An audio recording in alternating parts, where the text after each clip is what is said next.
നമസ്കാരം. CPM-നെതിരെ പരസ്യ പ്രസ്താവന ഇറക്കിയ ശേഷം പത്മകുമാർ പാർട്ടി മാറുമോ എന്ന ചോദ്യം നിലനിന്നിരുന്നു. CPM സംസ്ഥാന സമ്മേളനത്തിൽ നിന്ന് ഇറങ്ങിപ്പോയ പത്മകുമാറിനെ സ്വാഗതം ചെയ്ത് BJPയും കോൺഗ്രസും രംഗത്തെത്തിയിരുന്നു. എന്നാൽ ഇപ്പോൾ നിലപാട് വെളിപ്പെടുത്തി രംഗത്തെത്തിയിരിക്കുകയാണ് അദ്ദേഹം. ഇപ്പോൾ BJPയിൽ ചേരുന്ന പ്രശ്നമില്ലെന്നും പാർട്ടി തന്നെ സംരക്ഷിക്കുമെന്നും പത്മകുമാർ പ്രതികരിച്ചത്. BJPക്കാർ തന്നെ കണ്ട ചർച്ച നടത്തിയെന്ന് പ്രചരിക്കുന്നുണ്ട്. എന്നാൽ താനിത് അറിയാത്ത കാര്യമാണെന്നും ഇതിന്റെ പേരിൽ ഒരു വ്യാജ ഫോട്ടോ പ്രചരിപ്പിക്കുന്നതായി അറിഞ്ഞെന്നും പത്മകുമാർ വ്യക്തമാക്കി. പത്മകുമാർ വിഷയത്തിൽ കഴിഞ്ഞ ദിവസം CPM ജില്ലാ നേതൃത്വം ഇടപെട്ടിരുന്നു.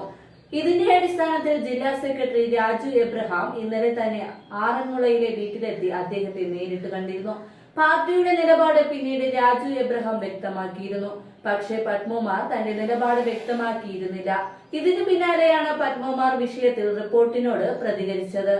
വീണ ജോർജിനെ സംസ്ഥാന കമ്മിറ്റിയിലെ പ്രത്യേക ക്ഷണിതാവായി തിരഞ്ഞെടുത്തതിലുള്ള അതൃപ്തി പത്മകുമാർ നേരത്തെ പ്രകടിപ്പിച്ചിരുന്നു.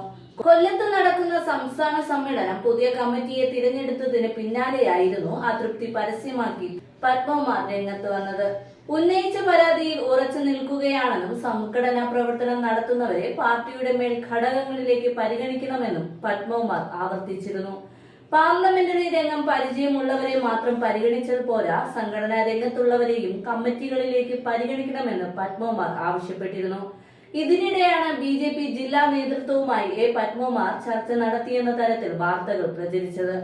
52 വർഷം മുമ്പ് താൻ CPM-ൽ ചേർന്നത് ആശയപരമായ ധാരണയുടെ അടിസ്ഥാനത്തിലാണ്. മനുഷ്യരാകുമ്പോൾ തെറ്റും ശരിയും ഉണ്ടാകും. എത്രയോ പേർ പാർട്ടിയിൽ നിന്ന് വിട്ടുപോവുകയും തിരിച്ചു വരികയും ചെയ്തിട്ടുണ്ട്. ഒരു കേഡർക്ക് പിശക് പറ്റിയാൽ തിരുത്തി മുൻപോട്ട് പോകുമെന്ന പാർട്ടിയാണ് CPM. അത് മനസ്സിലാക്കാതെ ചാറ്റൽ മഴയിൽ കിളിർത്തു വന്ന ചിലരാണ് പോരടിക്കുന്നതായി തന്റെ പേര് ഉപയോഗിച്ചത്. പത്തനംതിട്ടയിലെ 2 നേതാക്കന്മാരാണ് തന്റെ വീട്ടിൽ വന്നത്. താൻ MLA ആയിരിക്കുന്ന കാലത്ത് അവർ ഉണ്ടായിരുന്നോ എന്ന് അറിയില്ല. അങ്ങനെയൊക്കെ ഉള്ളവർ വന്ന് തന്നെ രാഷ്ട്രീയം പഠിപ്പിക്കേണ്ട കാര്യമില്ലെന്നും പത്മകുമാർ പറഞ്ഞു.